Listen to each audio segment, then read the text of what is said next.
Welcome to episode 10 of Solid Rock Podcast. I'm your host, Justin, and today we are going to discuss the difference between relative truth, absolute truth, and what is the truth. So stick around.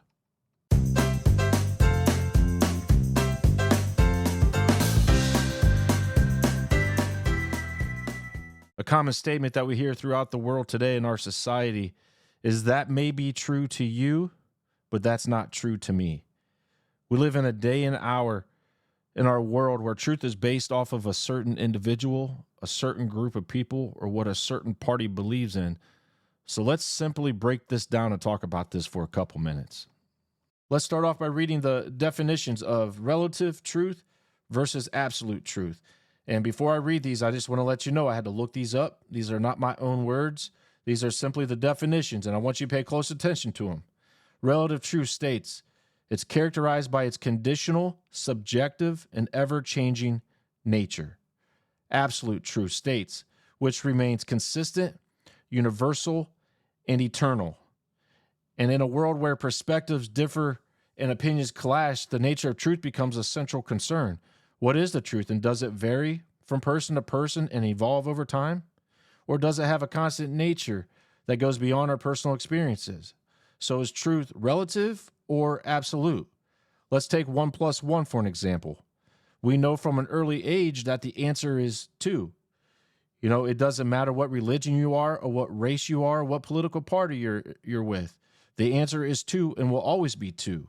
So we know that's the absolute truth. Let's use gravity for an example. Whether you believe in gravity or not, if you jump from a tall building without a parachute, you will die.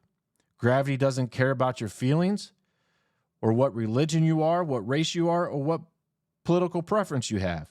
Jumping from a tall building without a parachute will result in death. So we know that's the absolute truth. And let me give you 2 more examples.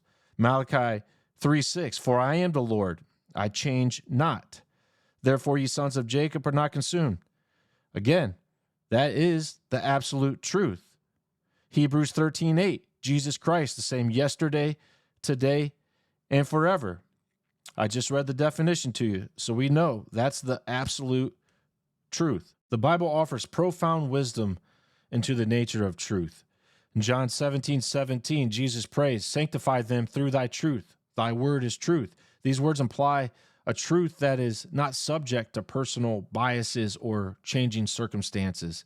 They suggest the existence of an absolute truth that remains unchanging and transcendent in its nature. However, we also encounter the concept of relative truth, where truths appear conditional, subjective, and varying. Proverbs 14:12 cautions, there is a way which seemeth right unto man, but the end thereof are the ways of death.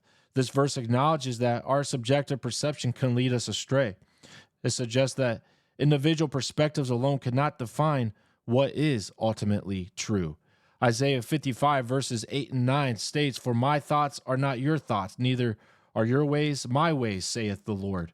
For as the heavens are higher than the earth, so are my ways higher than your ways, and my thoughts than your thoughts. The Bible encourages us to seek wisdom and discern truth wisely. Proverbs 2:6 reminds us, for the Lord giveth wisdom, out of his mouth cometh knowledge and understanding. This verse highlights the importance of seeking divine wisdom to navigate the complexities of truth. It implies that absolute truth exists beyond our subjective experiences, and that we have a responsibility to seek it with humility and openness. The definition of absolute truth aligns with the idea that truth is consistent, universal, and eternal. And in Psalms 119:160 declares, thy word is true from the beginning, and every one of thy righteous judgment endureth forever. These words emphasize the unchanging nature of God's truth. They suggest that truth is not subject to the shifting sands of time or to the whims of human opinions. And furthermore, the Bible acknowledges that our understanding of truth is limited. And in 1 Corinthians 13:12 humbles us by stating, for now we see through a glass darkly, but then face to face, now I know in part, but then shall I know even as also I am known. This verse acknowledges that our comprehension of truth is incomplete in our present state, and it encourages us to approach truth with humility and recognizing our limitations. So, where does this leave us in the discussion of relative truth versus absolute truth? The scriptures we've explored suggest that while relative truth may be subjective, conditional, and varying, there exists an absolute truth that is consistent, universal, and eternal. This truth is rooted in the unchanging nature of God and revealed through his word. Our task is to seek it and align ourselves with it and humbly acknowledge the limitations of our own understandings. And in John 8:32, and ye shall know the truth, and the truth shall make you free. John 4:24, God is a spirit, and they that worship him must worship him in spirit and in truth. John 18:37, Pilate therefore said unto him, Art thou a king then? Jesus answered, Thou sayest that I'm a king? To this end was I born, and for this cause I came into the world, that I should bear witness unto the truth. Everyone that is of the truth heareth my voice. John 14:6, Jesus saith unto him, I am the way, the truth, and the life. No man cometh unto the Father but by me.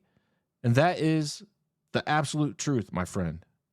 Thank you for watching, and may you seek a truth that is consistent, universal, and eternal. I love you guys. I'll see you on the next one.